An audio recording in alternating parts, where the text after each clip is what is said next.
سب سے پہلے تو میں صحافیوں سے اور جو کیمرہ مین اور ٹیکنیشینز ہیں ان سے تاخیر کی معذرت چاہتا ہوں. میں نکلا وقت پہ تھا گھر سے, مجھے امید نہیں تھی. راستے میں کوئی ٹریفک حادثہ تھا یا کوئی گاڑی خراب ہوئی تھی, تو وہ شارع فیصل بالکل جام ہوا تھا. تو میں دیر سے آیا ہوں, اس کی معافی چاہتا ہوں. اس کو آواز کو صحیح کر لو یا اس کو بند کر دو. بالکل کم کر. میں جلدی جو جس مقصد کے لیے پریس کانفرنس کا انعقاد کیا گیا تھا یا بلائی گئی تھی,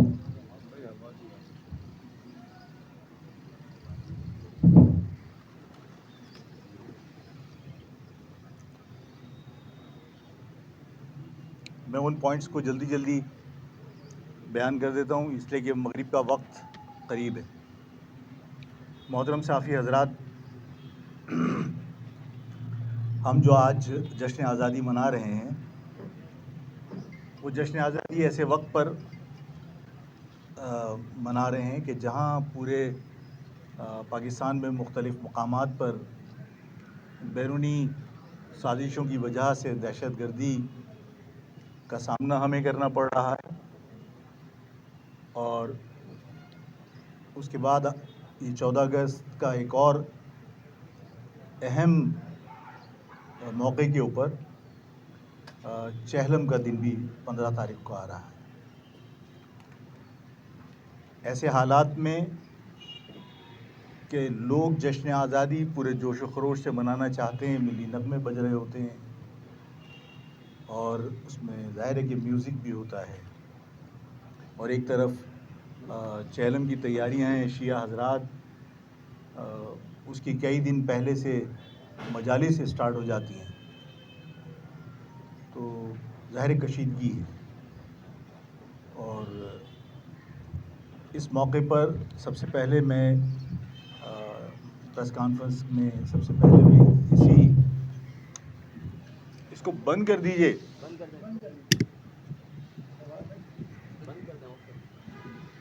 میں معافی چاہتا ہوں بھائی, اس کو دوبارہ لگاؤ یار. میں ایک تار میں یہاں لگا, تار میں اچھا چلو یہاں نہیں.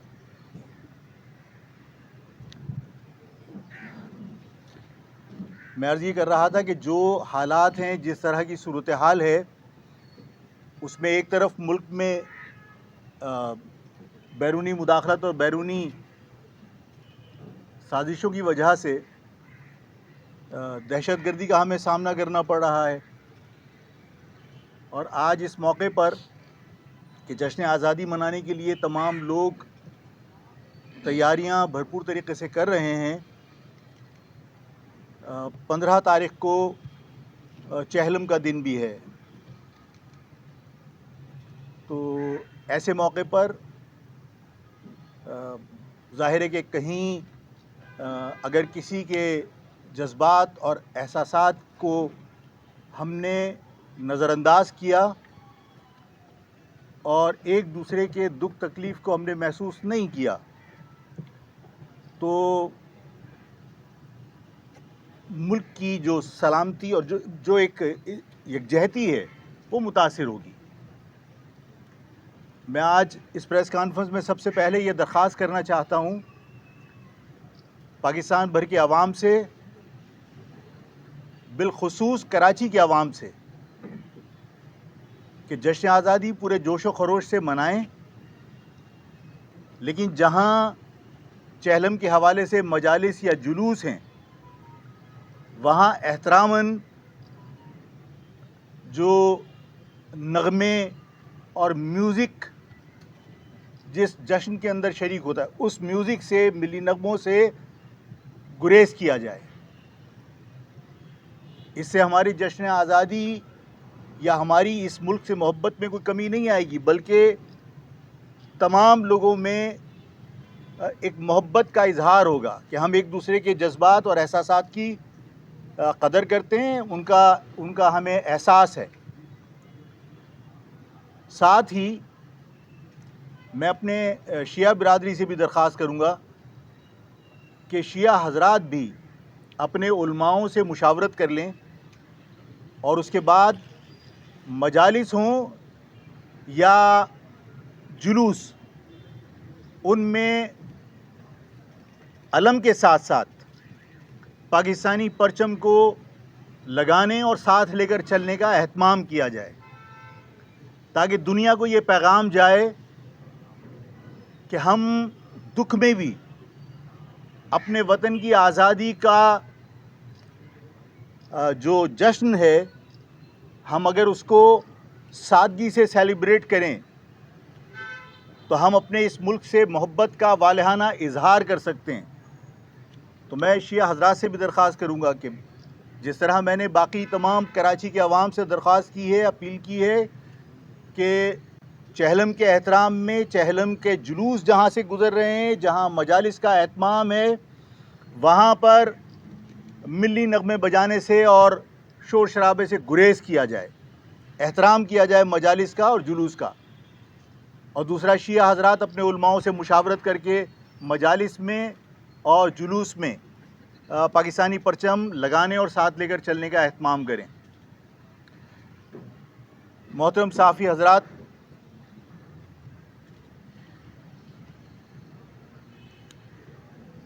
پرچم پر یہ جو نمبر پلیٹ پر اجرک کا معاملہ تھا، اس پر میں نے جو بھی اپنی پارٹی کا موقف بیان کیا، تو ظاہر ہے کہ میرا حق ہے، اور میں یہ سمجھتا ہوں کہ جس چیز کو میں غلط سمجھوں اور میری قوم کا جو جذبات اور جو احساسات ہیں اس کی میں ترجمانی کروں، اور میں یہ پیغام گورنمنٹ کو دوں کہ سندھ دو لسانی صوبہ ہے، اور یہ میں نہیں کہہ رہا، یہ 1972 میں جب ممتاز بھٹو نے اردو کے حوالے سے زبان کی بنیاد پر جب سندھی مسلط کرنے کی کوشش کی تھی، اور جب پاکستان کے اس شہر کے لوگوں نے، اربن ایریاز کے لوگوں نے بشمول سکھر تک تمام شہری آبادی نے احتجاج کیا تھا اور اس یکجہتی کا ایک بے مثال مظاہرہ کیا تھا کہ حکومت نے طاقت کے بے دریغ استعمال کے باوجود اس احتجاج کو ختم نہیں کر سکے تھے، اور مجبوراً ذوالفقار علی بھٹو کو سندھ کو دو لسانی صوبہ تسلیم کرنا پڑا، اور باقاعدہ اس کی آئینی حیثیت یہ بنی کہ سندھ کے شہری اور دیہی علاقے کے کوٹے کو الگ الگ مختص کیا گیا۔ تو جب سندھ دو لسانی صوبہ پیپلز پارٹی کے سربراہ یا بانی نے تسلیم کیا، تو آج پیپلز پارٹی کو یہ لحاظ رکھتے ہوئے کہ سندھ دو لسانی صوبہ ان کے پیپلز پارٹی کے بانی نے خود تسلیم کیا تھا اور اس کی ایک حیثیت ہے، تو یہاں اگر دو لسانی اکائیاں رہتی ہیں تو کوئی بھی لسانی اکائی ایک دوسرے پر اپنا کلچر مسلط نہیں کر سکتی۔ یہ میرا موقف، میرا حق ہے، اور میں اس پر اپنی جگہ پر قائم ہوں۔ میں نے جب یہ بات کہی اور میں نے کہا کہ سندھ کی ثقافت کا ہم احترام کرتے ہیں لیکن اسے ہم اپنا نہیں سکتے، اسے مسلط نہیں کیا جانا چاہیے، تو یہ صرف ایک میٹر نہیں تھا۔ ہم نے ظاہر اس پریس کانفرنس میں بھی اور اس سے پہلے بھی ہم نے متعدد بار یہ کہا کہ سندھ کے جو متعصب حکمران ہیں وہ بہت تیزی کے ساتھ اپنے متعصبانہ اقدامات سے مہاجروں کے حقوق غصب کر رہے ہیں، ملازمتیں ہم سے چھین لی گئی ہیں، تعلیم کے دروازے بند کیے جا رہے ہیں، مسلسل مختلف طریقوں سے ہمارے بچوں کے رزلٹس خراب کیے جا رہے ہیں تاکہ وہ آگے پڑھائی نہ کر سکیں، پروفیشنل کالجز میں جا نہ سکیں، میڈیکل انجینئرنگ کالجز میں ایڈمیشن نہیں ہوئے پچھلے سال، اور لوگوں کے خواب چکنا چور ہو گئے، تو دانستہ طور پر رزلٹس خراب کیے جا رہے ہیں۔ میں نے دسیوں مرتبہ یہ بات کہی کہ جناب اندورن سندھ آپ لوگوں کو بھرتی کر رہے ہیں اس لیے کہ اگر آپ کو یہاں بھرتی کرنی پڑے گی تو جو قوانین ہیں، جو سروس رولز ہیں، اس کے مطابق 1 گریڈ سے 14 گریڈ تک آپ کو یہاں کے ڈسٹرکٹ لیول پر لوکل آدمی کو اپوائنٹ کرنا پڑے گا، تو آپ دادو، لاڑکانہ، گمبٹ اور اندرون سندھ کے مختلف علاقوں میں ویکنسیز کریٹ کرتے ہیں، وہاں اپوائنٹمنٹ ہوتے ہیں، اور اس کے بعد آن ڈیپوٹیشن آپ کراچی بھیج دیتے ہیں، اور یہاں کی ویکنسیز اس آن ڈیپوٹیشن آنے والوں کی وجہ سے پر ہو جاتی ہیں، ختم ہو جاتی ہیں۔ یہاں آپ لوگوں کی مقامی لوگوں کی بھرتی نہیں کرتے، اور پھر انہی لوگوں کو جو آپ آن ڈیپوٹیشن یہاں لے کر آتے ہیں ان کو آپ پھر یہ آفر کرتے ہیں کہ اگر اپنی سروسز آپ ڈسٹرکٹ پولیس میں یا یہاں کے مقامی اداروں میں ایبزارب کرانا چاہتے ہیں تو آپ کروا لیجئے۔ تو ایک سرٹن پیریڈ کے بعد وہ سروسز ان کی مستقل کراچی میں جذب کر لی جاتی ہیں، ایبزارب کر لی جاتی ہیں، اور اس کے بعد اندرون سندھ پھر دوبارہ جو ویکینسیز کریٹ ہوتی ہیں کیونکہ آن ڈیپوٹیشن یہاں آ چکے ہوتے ہیں، پھر اندرون سندھ بھرتی کی جاتی ہیں۔ ہمیں ہر حربہ استعمال کر کے ملازمتوں سے محروم رکھا جا رہا ہے، ہمیں ہر طریقے سے ہمارے بچوں کو تعلیم سے محروم رکھا جا رہا ہے، ہمارے شہر کے وسائل کو ہم سے چھین کر غصب کیا جا رہا ہے، لوٹ مار مچی ہوئی ہے، اس شہر کے وسائل اس شہر پر نہیں لگ رہے۔ یہ اعتراضات میرے مستقل رہے ہیں، اور یہ کوئی آج پہلی مرتبہ اس نمبر پلیٹ کی وجہ سے میں نے یہ بات نہیں کہی۔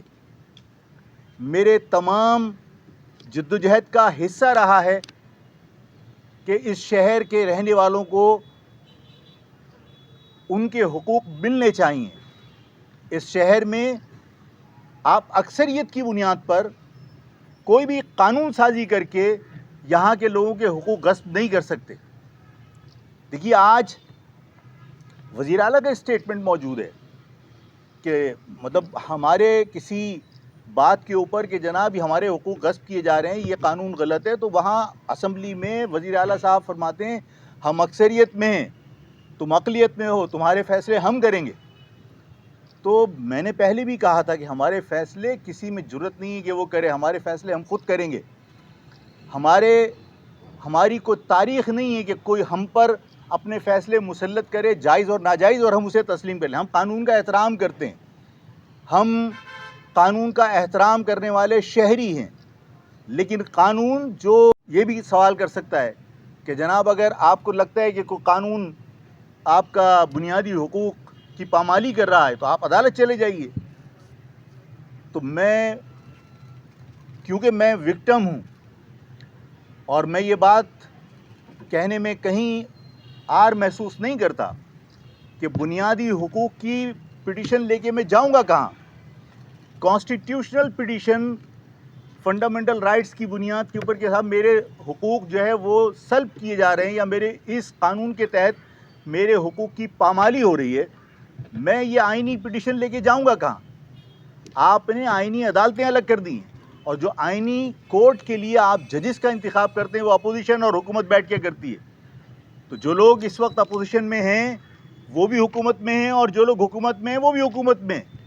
تو جو لوگ اقتدار کے اندر ہیں وہ ہمارے جیسے اپوزیشن کے لوگوں کو جو موجود نہیں ہیں، اقتدار کے حصے میں شراکت دار نہیں ہے کوئی بھی، تو وہ اگر ان عدالتوں میں جائے جن عدالتوں میں ججز مشاورت سے اپوزیشن اور حکومت طے کر رہی ہے، اور حکومت اور اپوزیشن دونوں حکومت میں، اصل اپوزیشن تو آپ نے ختم کر دی، تو ظاہر ہے کہ عدالت سے مجھے انصاف ملنے کی توقع نہیں ہے۔ یہی وجہ تھی کہ میں نے کہا تھا کہ عوام اپنے فیصلے خود کریں گے اگر ہمارے حقوق سلب کیے جاتے رہے، اور ہمیں آپ جو ہے وہ جس طرح ہندوستان میں ہمارے ساتھ مسلمانوں کے ساتھ ہو رہا ہے کہ ہندوستان میں مسلمانوں کو باقاعدہ یہی بات جو یہاں رویہ ہے بالکل یہی رویہ ہے وہاں پر، کہ ہندوستان کے اندر ہی کہا جاتا ہے کہ آپ ہندوستان میں رہتے ہیں آپ ہندو بن کے رہیے، آپ ہندوستان میں رہتے ہیں آپ جی ایس ہند کہہ کے بتائیے، آپ جو ہے وہ ان کے بھگوانوں کے نام لے کے ان کے جے جے کر کے بتائیے۔ آپ وہاں پر مسلمانوں کو گھیر لیتے ہیں، اور ہندو توا اور ایس ایس آر والے لوگ باقاعدہ یہی رویہ ہوتا ہے ان کا، جو یہاں کے متعصب سندھیوں کا ہے کہ سندھ میں رہتے ہو سندھ کی ثقافت اپنانا پڑے گی ورنہ یہاں سے جو جہاں سے آیا وہ چلا جائے۔ یہی رویہ ہندوستان کے اندر ہے کہ وہاں پر باقاعدہ ان سے جے شری رام کہلوایا جا رہا ہوتا ہے، مسلمانوں کو گھیر کے ان کو تشدد کیا جا رہا ہوتا ہے کہ یہاں رہتے ہو یہ کرنا پڑے گا، ان سے باقاعدہ وہ کیا وندے ماترم کہلوایا جاتا ہے۔ آج آپ کیا کر رہے ہو؟ اس سندھ کے اندر ہمارے ساتھ کیا ہو رہا ہے؟ بالکل اسی طرح ہو رہا ہے جس طرح ہندوستان کے اندر مسلمانوں کے ساتھ ہو رہا ہے کہ تم سندھ میں رہتے ہو تو تمہیں یہاں پر سندھ کی ثقافت کو اپنانا پڑے گا۔ ارے بھائی سندھ کی ثقافت ہی ہمیں مطلب دے رہے ہو کہ بھائی اس کو ہضم کر لو. سندھ کی ثقافت تو میں اس وقت اپناؤں جب آپ مجھے سندھ کا شہری پاکستان بننے کے بعد تسلیم کر لیتے, اسی طرح جس طرح سندھ کے باقی لوگوں کو آپ تسلیم کرتے ہیں. اب سندھی اور مہاجر یہ دو علیحدہ علیحدہ قومیں ہیں, لیکن سندھی جب اصرار کرتا ہے کہ سندھی جو سندھ میں رہتا ہے اس کو سندھی بن جانا چاہیے. اگر میں آج فرض کیجئے آپ سے یہ کہوں کہ میں سندھی بننے کو تیار ہوں, کیا پیپلز پارٹی یا سندھ کے متعصب حکمران اور دانشور انہوں نے اس مطالبے کے علاوہ آج تک کوٹا سسٹم کے خلاف بات کی ہے؟ اگر میں بھی سندھی ہوں, وہ مجھے بھی سندھی بنانا چاہتے ہیں, اور جو اندرون سندھ میں رہتا ہے وہ سندھی بولنے والا وہ بھی سندھی ہے, تو کبھی پیپلز پارٹی نے اس کوٹا سسٹم کی مخالفت کی ہے جو اندرون سندھ آپ نے تعینات کیا ہوا ہے سندھ کے جو 18% کو آپ شہری اور دیہی میں تقسیم کرتے ہیں؟ کیا سندھ کے دانشوروں نے کبھی اس بات پر اعتراض کیا کہ آپ کوٹا سسٹم کے ذریعے جو اربن ایریاز کا سندھی ہے, جس کو آپ کہہ رہے ہو کہ سندھ میں رہنے والے تمام لوگ سندھی ہے, تو آپ اس کو کوٹا سسٹم کے ذریعے این ای ڈی یونیورسٹی میں ایڈمیشن سے محروم کیوں کر رہے ہو؟ کسی دانشور نے کبھی ملازمتوں کے اوپر یہ بات کہی کہ سندھ سیکریٹریٹ پورا کا پورا سندھیوں سے بھرا ہوا ہے؟ یہاں پر اس شہر میں کیا لائق لوگ نہیں ہیں؟ اس سندھ کے کراچی کے 106 تھانے, چند تھانوں کے علاوہ تمام جگہ پر اندرون سندھ سے لا کر آپ نے پولیس افسران تعینات کیے ہوئے, ایس ایچ او لگائے ہوئے ہیں. کبھی سندھ کے دانشور یا پیپلز پارٹی نے یہ کہا کہ اگر کراچی کے لوگ بھی سندھی ہیں یا سندھ کے شہری علاقوں کے لوگ بھی سندھی ہیں تو انہیں اندرون سندھ سے لا کے تعینات کرنے کی ضرورت کیا ہے؟ یہاں کے لوگوں کو کیوں تعینات نہیں کر رہے؟ آپ صرف وہ حرکت کر رہے ہیں کہ جب آپ کسی سے بات کرتے ہیں سندھی بن جاؤ سندھی بن جاؤ, ہم کہیں ہاں سندھی بن جاتے ہیں. یہ آپ جو کچھ کرتے رہیں اس سے آپ وڈرا کر لیجئے. کوئی تیار نہیں ہوتا اس بات کے اوپر. میں آج کچھ چیزوں کی وضاحت اس لیے کرنا ضروری سمجھتا ہوں کہ مجھے بہت تکلیف ہوتی ہے جب میرے بزرگوں کے بارے میں کوئی تضحیک آمیز رویہ اختیار کرتا ہے, اور ظاہر ہے یہ دکھ میرے تمام نوجوان محسوس کرتے ہیں, میری قوم کے لوگ محسوس کرتے ہیں. اور میں نے بہت ادب سے سب لوگوں کو سمجھانے کی کوشش کی. میں نے پچھلی پریس کانفرنس میں بھی تمام لوگوں کو کہا کہ بھائی آپ اپنی تاریخ تو پڑھ لو, اپنے بزرگوں سے کہو کہ ہمیں اپنی تاریخ بتائیے. جب ہم یہ بات کرتے ہیں کہ سندھ کے اندر مہاجر ایک علیحدہ قوم ہے, اس کی اپنی ثقافت ہے, اس کی اپنی زبان ہے, اس کا نفسیاتی رد عمل دوسروں سے مختلف ہے, اس کے معاشی مفادات الگ ہیں, وہ ایک قوم ہے, تو اس پر آپ چڑھ کر اگر یہ کہیں کہ باہر سے آ کر سندھ کے اندر ایک قوم کیسے بن جائے گی اور یہ ننگے بھوکے آئے تھے اور ہم نے انہیں پناہ دی تھی اور احسان مند ہونے کی بجائے آج جو ہے وہ ہماری زمین پر قبضہ کر رہے ہیں. میں آج تاریخ ادب سے دہراتا ہوں اور میں ہر ایک سے کہتا ہوں کہ حلق پھاڑ کر اسمبلی میں مہاجروں کے لیے مغلظات بکنے کی بجائے اپنی تاریخ پڑھ کر اور احترام کے ساتھ اس سندھ کے اندر باقی سب کو تسلیم کرنا شروع کیجئے. اگر زور سے بولنا وہ کوئی جھوٹ کو سچ بنا سکتا ہے تو شور کرنے والے اس شہر میں کم نہیں ہیں. محترم صحافی حضرات, یہ کہا جاتا ہے کہ لوگ آئے تھے اور وہ بہت بری حالت میں تھے, ہم نے انہیں پناہ دی.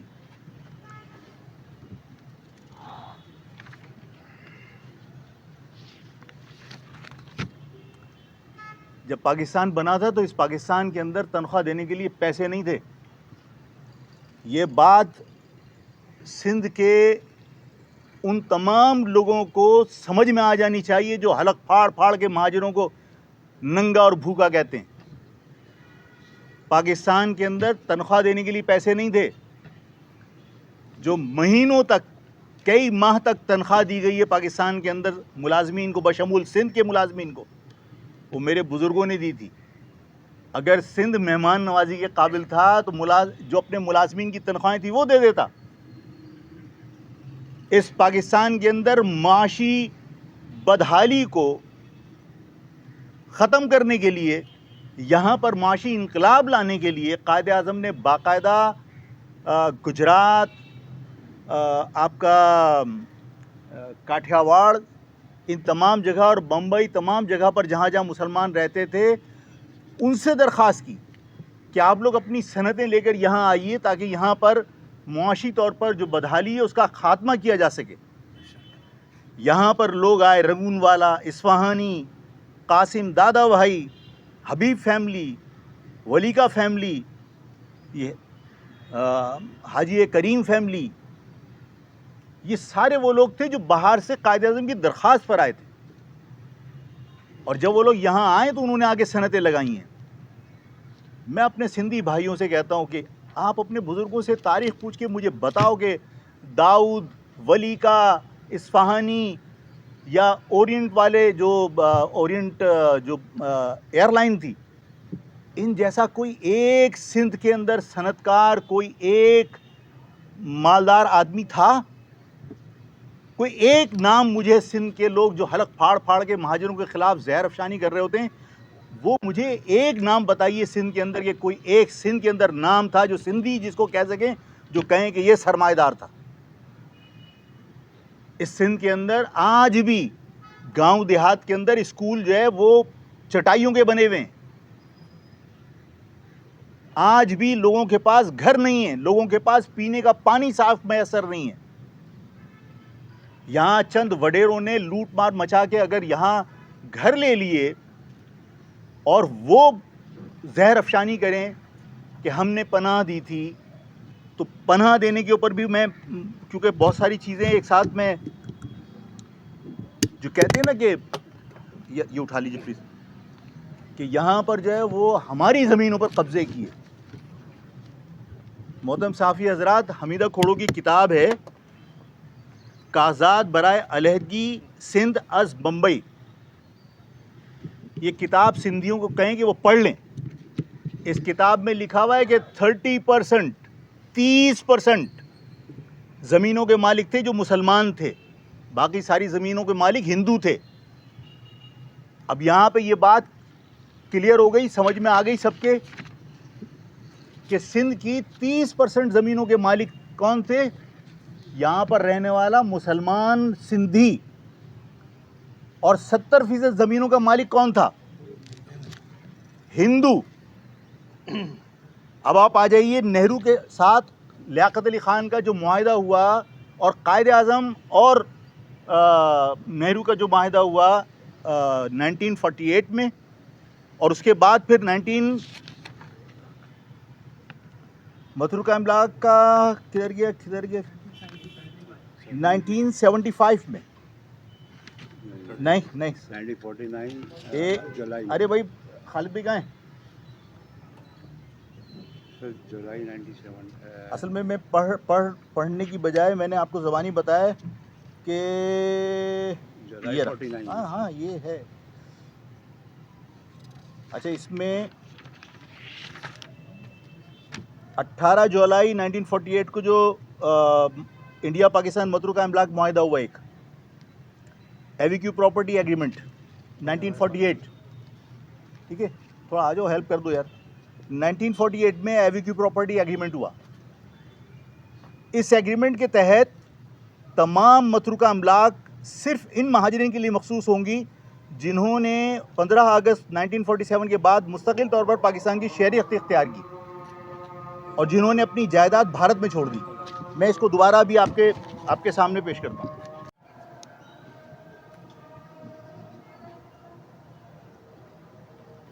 بسم اللہ الرحمن الرحیم۔ محترم صحافی حضرات، میں عرض یہ کر رہا تھا کہ سندھی بھائی لا علمی کی وجہ سے جس طرح پیپلز پارٹی انہیں پرووک کرتی ہے، جس طرح ان کے جو انتہا پسند تنظیمیں ہیں جنہیں پیپلز پارٹی فنڈ کرتی ہے، ان کے ذریعے وہ عوام کو ورغلاتی ہے کہ سندھ کی ساری زمین ہماری تھی اور اس پر آ کر باہر سے لوگوں نے قبضہ کر لیا۔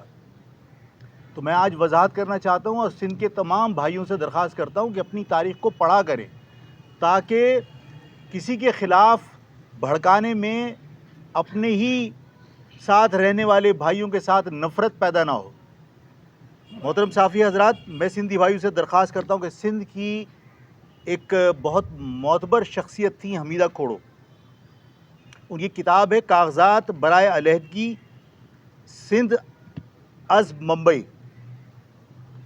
اس میں انہوں نے باقاعدہ تحریر کیا ہے کہ سندھیوں کے پاس, جو سندھی مسلم سندھی تھے, ان کے پاس سندھ کی 30% زمین جو ہے وہ اس کے مالک تھے. اس کا مقصد یہ ہے کہ 70% کے ہندو مالک تھے. اب آپ آ جائیے, جب پاکستان بنا تو پھر پاکستان بننے کے بعد ایک ایگریمنٹ ہوا, ایویکیو پراپرٹی ایگریمنٹ 1948. اس ایگریمنٹ کے تحت اس کی شق نمبر 3 ہے, تمام متروکہ املاک صرف ان مہاجرین کے لیے مخصوص ہوں گی جنہوں نے 15 اگست 1947 کے بعد مستقل طور پر پاکستان کی شہریت اختیار کی اور جنہوں نے اپنی جائیداد بھارت میں چھوڑ دی. اب یہ بات سمجھ میں آ جانی چاہیے کہ جو لوگ وہاں سے آ رہے ہیں, متروکہ املاک کون سی ہے؟ جو یہاں سے ہندو چھوڑ کر منتقل ہو گیا اور وہ بھارت چلا گیا, وہ جو یہاں جائیداد چھوڑ کے گیا وہ متروکہ املاک ہے. اس میں واضح طور پر لکھا ہوا ہے کہ متروکہ املاک صرف ان مہاجروں کے لیے مخصوص ہوں گی جو 15 اگست 1947 کے بعد مستقل طور پر پاکستان میں آ کر آباد ہوئے.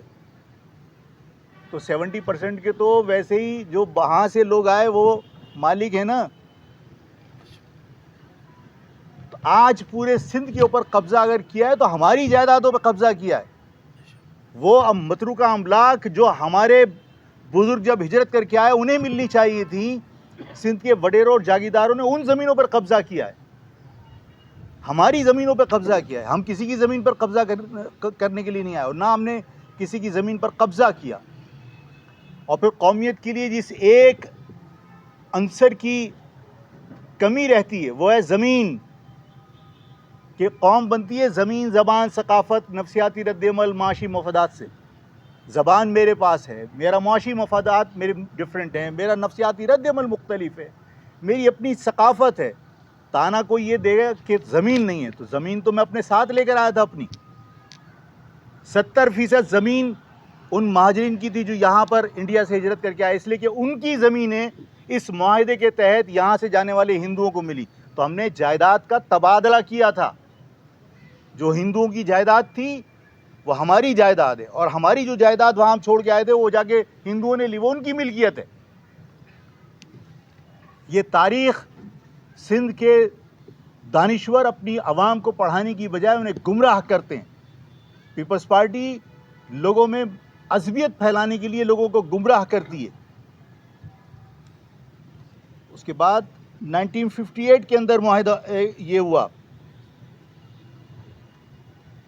Persons rehabilitation and compensation act 1958. اس میں ہے شق نمبر 6 اور 9. اس کے تحت ایسی تمام املاک مہاجرین کی ملکیت تصور ہوں گی اور حکومت پاکستان کا فرض ہوگا کہ ان کو ان کے مساوی حقوق میں زمین, رہائش اور جائیداد دے. پھر اسی 1975 کے اندر جو ہے وہ متروکہ وقف املاک بورڈ آرڈیننس آیا. اس میں شق نمبر 11 میں لکھا ہوا کہ متروکہ املاک کسی غیر متعلقہ شہری, ادارے یا قوم پرست تنظیم کو منتقل نہیں کی جا سکتی. اور جب کسی کو منتقل نہیں کی جا سکتی تبھی تو آج تک ایویکیو ٹرسٹ ہے, تبھی تو زمینوں کے مسئلے کے اوپر لوگ کہتے ہیں یہ ایویکیو ٹرسٹ کی زمین ہے. وہ تمام املاک جو یہاں سے ہندو چھوڑ کے گئے تھے اس پر سندھیوں کا جو یہاں پہلے سے آباد تھے, چاہے وہ کتنی بڑے قوم پرستوں کا حق ہو ہی نہیں سکتا. وہ ساری جائیداد کے اوپر اگر کسی کا حق ہے تو ہجرت کر کے آنے والوں کا حق ہے. یہی وجہ ہے کہ وہ ایویکیو ٹرسٹ بنا, اور ایویکیو ٹرسٹ کے اندر واضح طور پر شق نمبر 11 میں لکھا کہ متروکہ املاک کسی غیر متعلقہ شہری, ادارے یا کسی قوم پرست تنظیم کو منتقل نہیں کی جا سکتی. یہی وجہ ہے کہ ایویکیو ٹرسٹ کی زمینیں آج بھی ایبنڈنٹ پڑی ہوئی ہیں لیکن کسی کو الاٹ نہیں کی جا سکتی. دھوکہ دہی کے تحت پاکستان سندھ کے اندر سندھ کے وڈیروں نے اور قوم پرست تنظیموں نے زمینوں پہ قبضے کر کے گوٹ آباد اسکیم اور فلاں آباد اسکیم، یہ بدماشیاں ہیں. ہمیں تانے دینے والوں کو تاریخ پڑھنی چاہیے. یہ تمام جو ایگریمنٹس ہیں وہ پڑھنے چاہیے. اپنے سندھی لیڈر حمیدہ کھوڑو کی کتاب پڑھنی چاہیے کہ مسلمان ہندوؤں کے ملکیت میں صرف 30% زمین تھی، 70% زمین ہندوؤں کی ملکیت تھی. اور جب یہاں سے ہندو گیا ہے تو وہاں سے جب مسلمان آیا ہے تو یہاں سے جانے والے ہندو کو مسلمانوں کی ملکیت میں جو زمینیں تھیں، جو جائیدادیں تھیں، وہ انہیں ملی ہیں وہاں پہ. اور جو ہندو یہاں چھوڑ کے گیا اس کا مالک کون ہے؟ جو وہاں سے ہجرت کر کے آ رہا ہے. ہم 70% زمین کے مالک ہونے کے باوجود اگر ہمیں یہاں پر یہ تانے دیے جائیں کہ ہماری زمین پر آ کر ہم نے مہمان نوازی کی، تم نے کوئی مہمان نوازی نہیں کی. ہم آج تک احترام کے ساتھ کہتے رہے کہ ہاں جی آپ نے مہمان نوازی کی، ہم نے اس کا ہمیشہ مان رکھا آپ کی بات کا. لیکن اگر آپ بار بار یہ تانے دے کے ہمیں بھوکا ننگا کہیں تو آج آپ کو میں آئینہ دکھانا اس لیے ضروری تھا کہ حلق پھاڑ کے چیخنے سے کبھی غلط کو آپ سچ ثابت نہیں کر سکتے. آپ کتنی زور سے اسمبلی کے اندر چیخیں، آپ کتنی بلند آواز کے اندر نعرے بازی کر لیجئے کہ سندھ آپ کا ہے.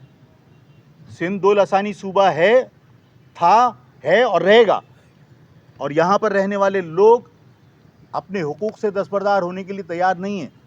ٹھیک ہے دیر سویر ہوتی ہے. آج ہمیں تانے دیے جاتے ہیں کہ پہلے کی تمہاری پوزیشن نہیں ہے، تقسیم ہو گئے، ایسا ہو گیا ویسا ہو گیا. لیکن مہاجر قوم کے بارے میں ہمیشہ ایک بات کا احساس سب کو رکھنا چاہیے کہ مہاجر قوم کی تاریخ میں کبھی غلامی نہیں ہے. آج تقسیم ضرور ہے لیکن اس کی ہسٹری میں غلامی نہیں ہے. مہاجر قوم کے خون میں غلامی نہیں ہے. میں کسی اور قوم کے بارے میں اس کی تاریخ بیان کرنا نہیں چاہتا، لیکن میری قوم کے بارے میں کوئی ایک دن بتا دو کہ میری قوم کا کوئی ہسٹری کے اندر کوئی بندہ ایک دن غلامی کی زندگی جس نے گزاری ہو. میں خلفائے راشدین کی اولاد جو حاکم تھے، میں ان لوگوں کی اولاد جو مارشل ہیں، چاہے رانگڑ ہو، راجپوت ہو، میو ہو، خانزادہ ہو، قائم خانی ہو، ہم ان کی اولاد ہیں. یہ ہماری قوم کا مرکب ہے. ان میں کوئی غلام نہیں تھا. ہمارے ہاں ہم نے پھر میں دوسروں کے بارے میں کہنا نہیں چاہتا، لیکن ہم غلام کبھی بھی نہیں رہے اور ہم سے یہ توقع نہیں رکھے کوئی کہ ہم خدا نخواستہ تقسیم اس وجہ سے کسی کی غلامی برداشت کر لیں گے. جس دن مہاجر قوم نے فیصلہ کر لیا، وہ تاریخ بدلنے کا فن جانتی ہے اور وہ تاریخ کو بدل کے رکھے گی انشاءاللہ تعالی. میں آپ کے توسط سے حکومت سے یہ کہنا چاہتا ہوں، یہ میں اتمام حجت کہتے ہیں نا حضرت، اتمام حجت، میں اتمام حجت کر رہا ہوں.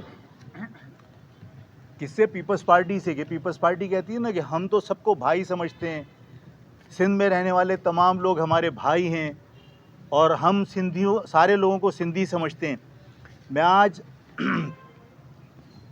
پیپلز پارٹی سے اور سندھ کے تمام دانشوروں سے مشترکہ طور پر مطالبہ کرتا ہوں کہ بھٹو صاحب نے 1972 میں زبان کی بنیاد پر مہاجروں کے مظاہرے کے بعد سندھ کو دو لسانی صوبہ ڈکلیئر کیا تھا. ایک تو یہ میں درخواست کرتا ہوں کہ اگر آپ چاہتے ہیں کہ سندھ میں رہنے والے تمام لسانی اکائیوں میں ہم آہنگی ہو اور نفرتیں نہ ہوں، تو پھر کسی پر کسی کی ثقافت کو مسلط کرنے کی کوشش مت کیجیے. آپ ایک گڈ ول جیسچر کے طور پر کہ ہم سندھی اور مہاجروں میں نفرتیں کم کرنا چاہتے ہیں، پیپلز پارٹی مہاجروں کے جذبات کا احترام کرتے ہوئے اس بات کا اعلان کرے واضح طور پر کہ اجرک کی نمبر پلیٹ جو جاری کی ہے سندھ گورنمنٹ نے، اس پر اجرک اختیاری ہے، لازمی نہیں ہے. جو شخص سندھ کی اجرک کی نمبر پلیٹ لگانا چاہے وہ سندھ کی اجرک کی نمبر پلیٹ لگائے، اور جو پاکستان کے پرچم کی نمبر پلیٹ لگانا چاہتا ہے وہ پاکستان کی پرچم کی نمبر پلیٹ لگائے، تاکہ سندھ کی ثقافت مسلط کرنے کا تاثر ختم ہو. دوسری بات یہ کہ پیپلز پارٹی اگر مہاجروں کو سندھی بھائیوں کی طرح سندھ کا شہری سمجھتی ہے تو پھر نوکریوں میں امتیازی سلوک ختم کیا جائے. پیپلز پارٹی سندھ اسمبلی میں اکثریت میں ہے